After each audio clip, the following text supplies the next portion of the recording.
കഴിക്കുമ്പോൾ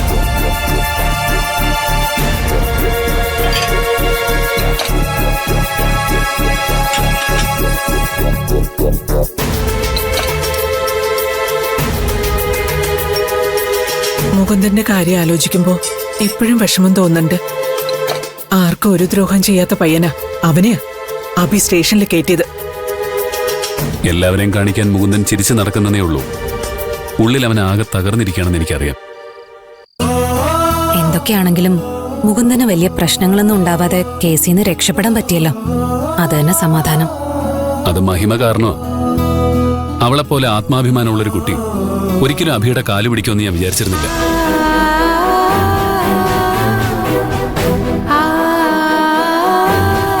അതിനർത്ഥം മറ്റെന്തിനേക്കാളും അവൾക്ക് വലുത് മുകുന്ദനാണെന്ന്. മുകുന്ദൻ അങ്ങനൊരു ഭാര്യയെ കിട്ടിയത് അവന്റെ ഭാഗ്യ. നിങ്ങൾക്കൊന്നും ഒരു ബോധമില്ലേ? ഈ പ്രശ്നമൊക്കെ ഉണ്ടാക്കിയത് അവള് തന്നെയല്ലേ?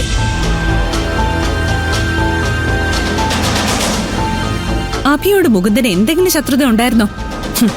അവര് തമ്മിലുള്ള പ്രശ്നത്തിൽ തലയിട്ടതുകൊണ്ടാ മുകുന്ദൻ ഈ ഗതി വന്നത്.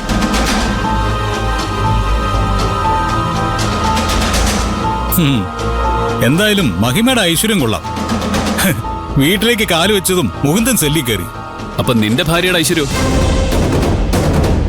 ഇവളെ കിട്ടിയതും നീ സ്വന്തം വീട്ടിൽ നിന്ന് പുറത്തായില്ലേ?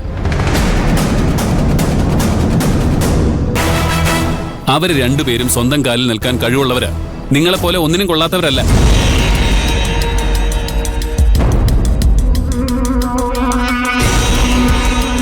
അവരെ കുറ്റം പറയാനുള്ള ഒരു യോഗ്യതയും നിങ്ങൾക്കില്ല.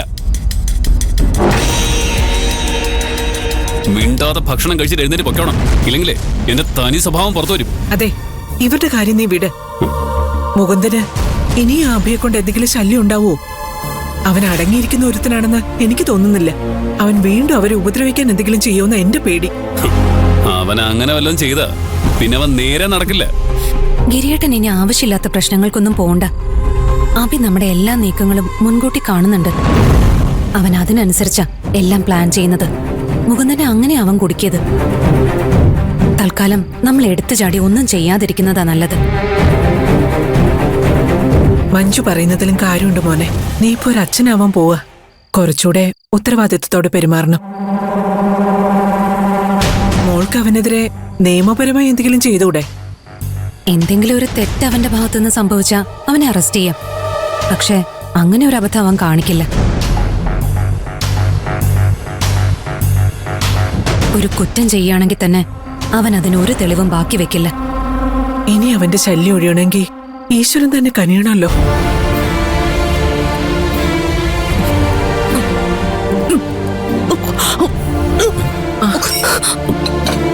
മോനെ, നീയും കൂടി ചെല്ല്.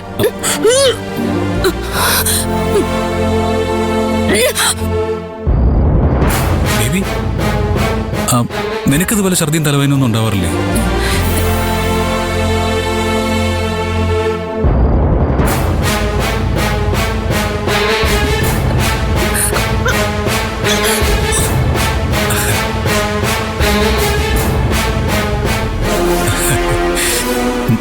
ഞാൻ പറഞ്ഞുകൊണ്ടായിരിക്കും അവർക്ക് ഛർദിക്കാൻ വന്നത്. വേണ്ടായിരുന്നു.